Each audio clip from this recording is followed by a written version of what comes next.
Students, आज का topic है भारतीय काव्यम शास्त्र। शुरू करते हैं आज की क्लास। भरत मुनि ने नाट्य शास्त्र ग्रंथ लिखा, भामह ने काव्यालंकार, दंडी ने काव्यमदर्श, वामन ने काव्यालंकार सूत्रवृत्ति। आनंदवर्धन की बात करते हैं धवन्यालोक, राजशेखर ने काव्यम मीमांसा। दोबारा फिर देखते हैं, भरत मुनि ने नाट्य शास्त्र, और भरत मुनि के अकॉर्डिंग रसों की संख्या कितने स्टूडेंट्स? 8। वैसे रस कितने हैं? 9। टोटल की बात करें तो 11। भामा काव्यालंकार, दंडी काव्यादर्श, वामन ने काव्यालंकार सूत्रवृत्ति, यानी कि वामन ने एक वर्ड और जोड़ दिया उनके साथ, सूत्रवृत्ति। आनंदवर्धन ने धवन्यालोक दिया, राजशेखर ने काव्य मीमांसा। अभिनव गुप्त की बात करते हैं, अभिनव भारती धवन्यालोक लोचन। अभिनव गुप्त ने अभिनव भारती, नाम से ही है अभिनव अभिनव गुप्त ने अभिनव भारती धवन्यालोक लोचन। कुंतक ने वक्रोति जीवितम, महीम भट्ट ने व्यक्ति विवेक, और मम्मट ने काव्यम प्रकाश। जयदेव की बात करते हैं, चंद्रालोक। विश्वनाथ की साहित्य दर्पण। विश्वनाथ का क्या स्टूडेंट्स? साहित्य दर्पण है। ये रीति काल के आचार्य और उनके ग्रंथ। केशवदास के फेमस है कवि प्रिया, रसिक प्रिया। किसकी भाई? केशवदास के कवि प्रिया, रसिक प्रिया। चिंतामणि के भी फेमस कौन कौन से हैं? कवि कुटकल्त्रु, रस विलास, देवकी, भाव विलास, शब्द रसायन। भिखारी दास काव्यम निर्णय, श्रृंगार निर्णय। भिखारी दास की काव्यम निर्णय और श्रृंगार निर्णय। रसिक गोविंद का गोविंदा नंदन। श्रीपति मिश्र काव्यम सरोज। प्रताप शाही काव्यम विलास, और सूरती मिश्र की है काव्यम सिद्धांत। दोबारा फिर देखते हैं, केशवदास की कवि प्रिया, रसिक प्रिया। चिंतामणि का कवि कुटकल्त्रु और रस विलास। देव भाव विलास, शब्द रसायन। भिखारी दास काव्यम निर्णय, श्रृंगार निर्णय। रसिक गोविंद गोविंदानंदन। श्रीपति मिश्र का काव्यम सरोज। प्रताप शाही का काव्यम विलास, सूरती मिश्र का काव्यम सिद्धांत। आगे स्टूडेंट्स, आधुनिक हिंदी के प्रमुख काव्य शास्त्री और उनके ग्रंथ। कन्हैयालाल पोद्दार का है काव्य कल्पद्रुम। कन्हैयालाल पोद्दार का काव्यम कल्पद्रुम है। आचार्य रामचंद्र शुक्ल जी का रस मीमांसा। बलदेव उपाध्याय का भारतीय साहित्य शास्त्र। डॉक्टर नगेंद्र की बात करते हैं, रस सिद्धांत। डॉक्टर गुलाब राय सिद्धांत और अध्ययन। डॉक्टर श्याम सुंदर दास का है साहित्यालोचन। किसका? डॉक्टर श्याम सुंदर दास साहित्यालोचन है। नेक्स्ट है शब्दार्थो सहितोम काव्यम, आचार्य भामा का है। शब्दार्थो सहितोम काव्यम किसका है भाई? आचार्य भामा जी का है। विभावानुभाव व्याभिचारी संयोगा दृढ़ निष्पत्ति, आचार्य भरत मुनि का है। रीतिरात्मा काव्यस्थ, आचार्य वामन जी की। वाक्यम रसात्मक काव्यम, आचार्य विश्वनाथ जी का है। मां निषादम प्रतिष्ठाम त्वंग शाश्वतीस्माम, वाल्मीकि जी की है। विशिष्ट पदम रचना रीति, आचार्य वामन। काव्यम ग्राम अलंकारन, ये भी किसका है? आचार्य वामन जी का है। सौंदर्यम अलंकारम भी आचार्य वामन जी का है। काव्यम सौभारकम कर्मात अलंकार प्रचते, आचार्य दंडी जी का है। और काव्य सातम ध्वनि आचार्य आनंदवर्धन की है। ननु शब्दार्थम काव्यम क्रिया, आचार्य रुद्र जी के द्वारा।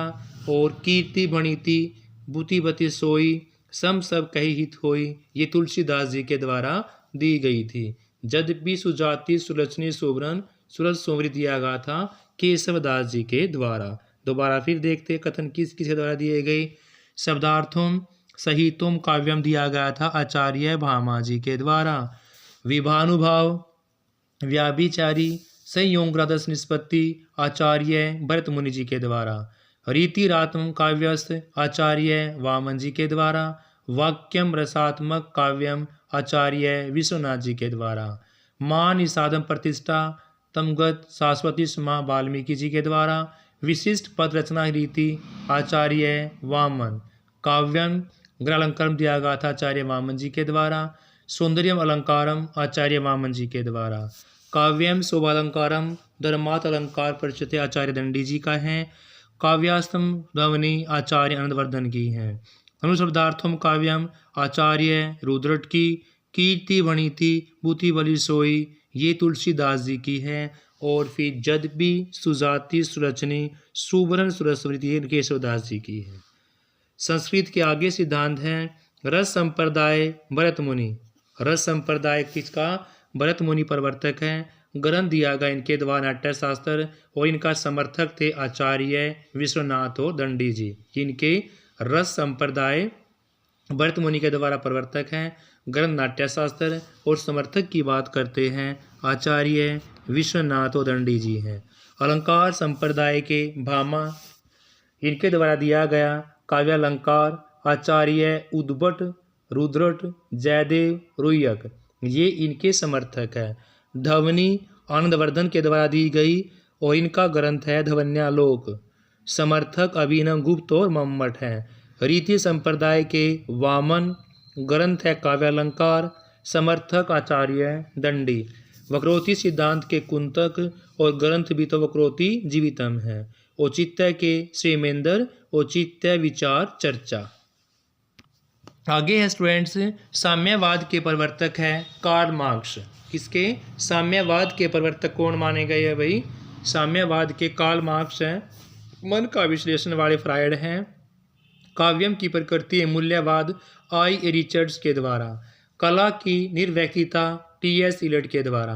कला की निर्व्यक्तिता दी गई टी.एस. इलियट के द्वारा। काव्यम प्रकृति एवं मूल्यवाद सिद्धांत दिया गया आई रिचर्ड्स के द्वारा। उदात्तवाद का सिद्धांत लोजाइन्स के द्वारा दिया गया और स्वतंत्रतावाद का वर्ड्सवर्थ के द्वारा। कल्पना की परिकल्पना का सिद्धांत कोलरिज के द्वारा। अभिव्यंजनावाद क्रोचे। विरेचन का अरस्तु।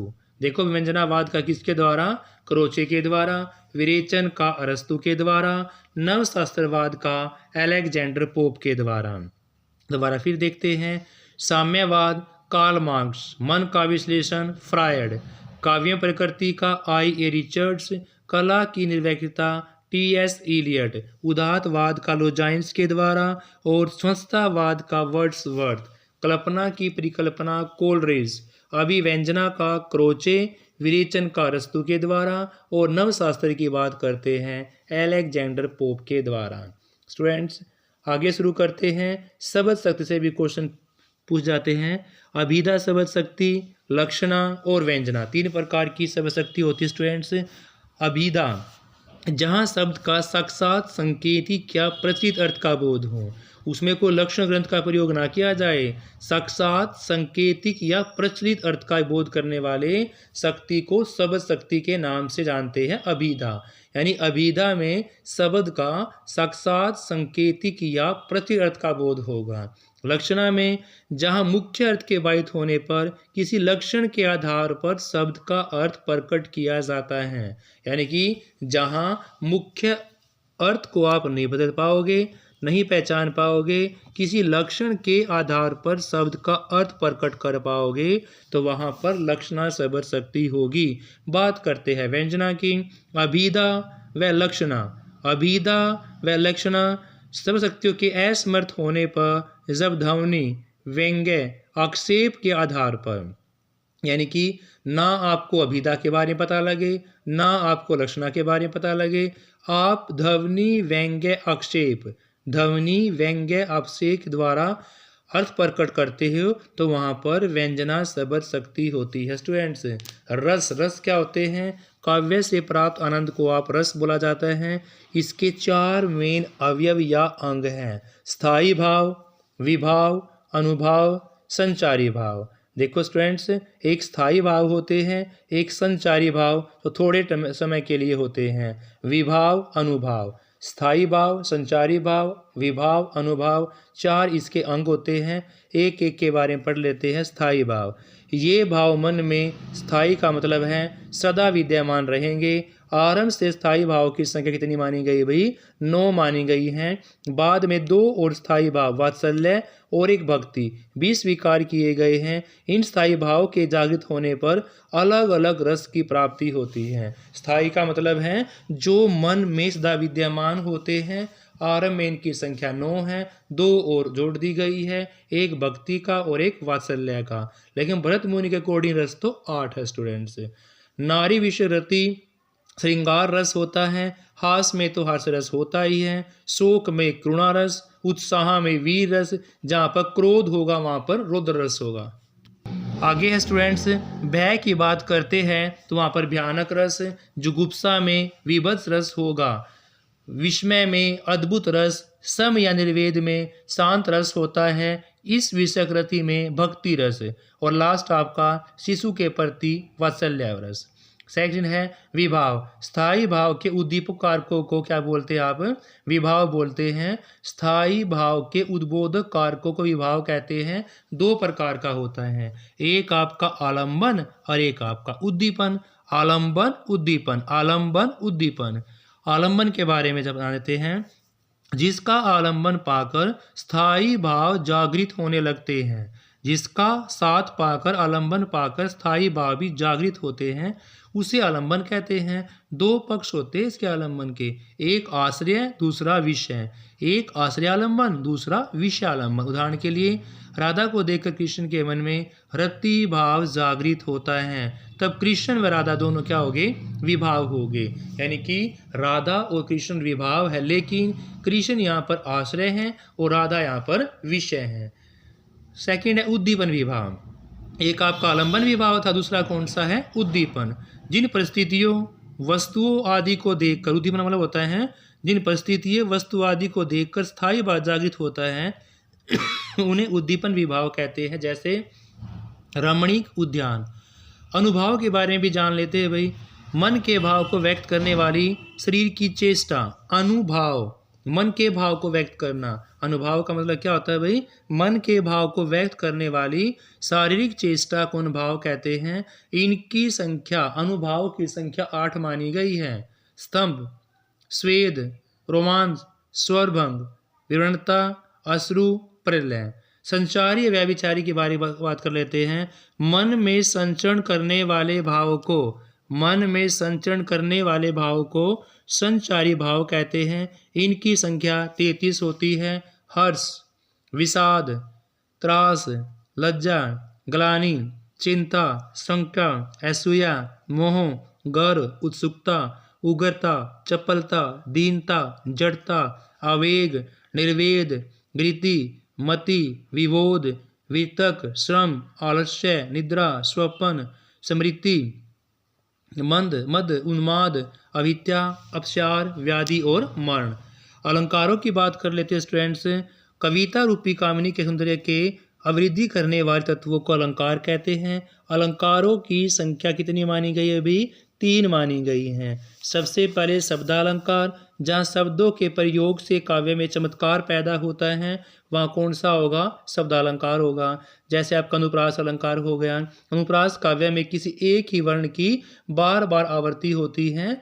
अनुप्रास में शब्दालंकार के अंदर आएगा। अनुप्रास के अंदर एक ही वर्ण की आवृत्ति बार बार होती है। जैसे मैया मोरी मैं की आवृत्ति 3 बार होने से यहाँ अनुप्रास अलंकार हो जाता है।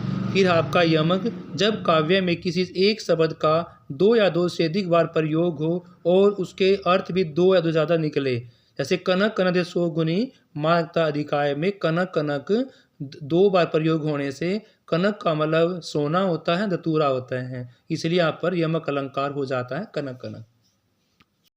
तीसरा है श्लेष अलंकार। जब काव्य में किसी शब्द का केवल एक ही बार प्रयोग होता है, जब काव्य में किसी शब्द का केवल एक ही बार प्रयोग हो, उसके 2 या 2 से अधिक अर्थ निकले, तो वहाँ पर श्लेष अलंकार होता है। जैसे रहीमन पानी राखिए, बिन पानी सब सून, पानी गए न उबरे, मोती मानस चून। यहाँ दूसरी पंक्ति में पानी शब्द का केवल एक ही बार प्रयोग हुआ है, परंतु अर्थ उसके 3 हैं। पानी का मतलब चमक भी होता है, इज्जत भी होता है, जल भी होता है, इसलिए यहाँ पर श्लेष अलंकार हो जाता है। इस शब्दों में यह आपका कौन सा? पुनरुक्ति प्रकाश अलंकार है।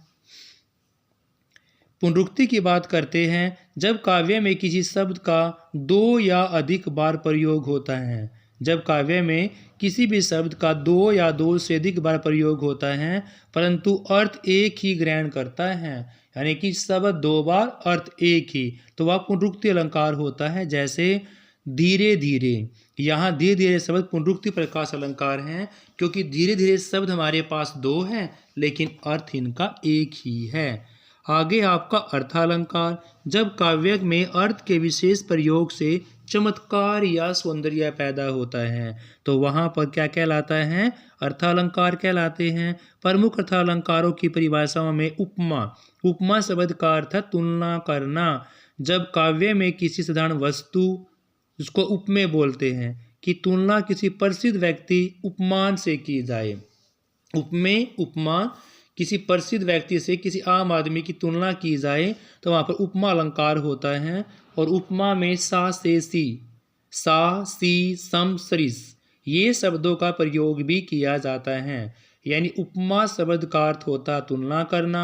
जब काव्य में किसी साधारण वस्तु की तुलना किसी प्रसिद्ध वस्तु से की जाती है तब वहाँ उपमा अलंकार होता है। इसमें प्राय सा सी सरिस सम आदि शब्दों का प्रयोग होता है। जैसे पीपर पात सरिस मंडोला। उत्प्रेक्षा अलंकार, जब उपमेय में ही उपमान की संभावना की जाए, जब उपमेय में ही उपमान की संभावना की जाए तो वहाँ पर उत्प्रेक्षा अलंकार होता है। इसमें उत्प्रेक्षा में मानो मनु जानो जनु जैसे शब्दों का प्रयोग किया जाता है। उत्प्रेक्षा में मानो मनु जानो जनु, जैसे सिर उसका फट गया वहीं, मानो अरुण रंग का घड़ा। रूपक अलंकार, जब काव्य में उपमेय उपमान को अभेद मान लिया जाता है, रूपक में उपमेय उपमान को अभेद, रूपक में उपमेय उपमान को अभेद माना जाता है तो वहाँ पर रूपक अलंकार होगा। जैसे चरण कमल बंदो हरिराय, या चरण उपमेय कमल उपमान को अभेद माना गया है, इसलिए यहाँ पर रूपक अलंकार है स्टूडेंट्स। किसके अंदर? जहाँ उपमेय उपमान को अभेद मान लिया जाता है वहाँ पर रूपक अलंकार होता है। बात करते हैं मानवीकरण की, जब काव्य में किसी निर्जीव पदार्थ, प्राणी, प्राकृतिक पदार्थ आदि को मनुष्य की भांति क्रियाकलाप करते हुए दिखाया जाता है, यानी जब काव्य में किसी निर्जीव पदार्थ, प्राणी, प्राकृतिक पदार्थ आदि को मनुष्य की भांति क्रियाकलाप करते हुए दिखाया जाता है तो वहाँ पर मानवीकरण होता है। जैसे यह सुन जड़ मुस्काई, जड़ मुस्काना यानी कि मानवीकरण अलंकार है। बात करते हैं प्रतीप की, जब काव्य में उपमान का मतलब होता हमेशा प्रसिद्ध वस्तु को ही उपमेय बना दिया जाता है, यानी कि प्रसिद्ध वस्तु को साधारण वस्तु बना दिया जाता है, वहाँ प्रतीप अलंकार होता है। जब काव्य में उपमान का मतलब होता कोई ना कोई प्रसिद्ध वस्तु, तो प्रसिद्ध वस्तु को ही एक साधारण वस्तु, उपमान का मतलब क्या है? प्रसिद्ध वस्तु। उपमान का मतलब क्या है? यहाँ पर प्रसिद्ध वस्तु है, तो प्रसिद्ध वस्तु को साधारण वस्तु बना दिया जाता है तो वहाँ पर प्रतीप अलंकार माना जाता है। जैसे मुख सा चंद्र है, तो मुख सा चंद्र यहाँ पर प्रतीप अलंकार है, मुख सा चंद्र में प्रतीप अलंकार है। विभावना की बात करते हैं, जब काव्य में बिना कारण के ही कार्य होना वर्णन किया जाए, जब काव्य में बिना कारण के ही कार्य होने का वर्णन हो तो वहाँ पर विभावना होता है। जैसे बिनु पद चले सुने बिनु काना, बिनु पद चले सुने बिनु काना, यहाँ पर विभावना अलंकार होगा स्टूडेंट्स। फिर स्टूडेंट्स आपका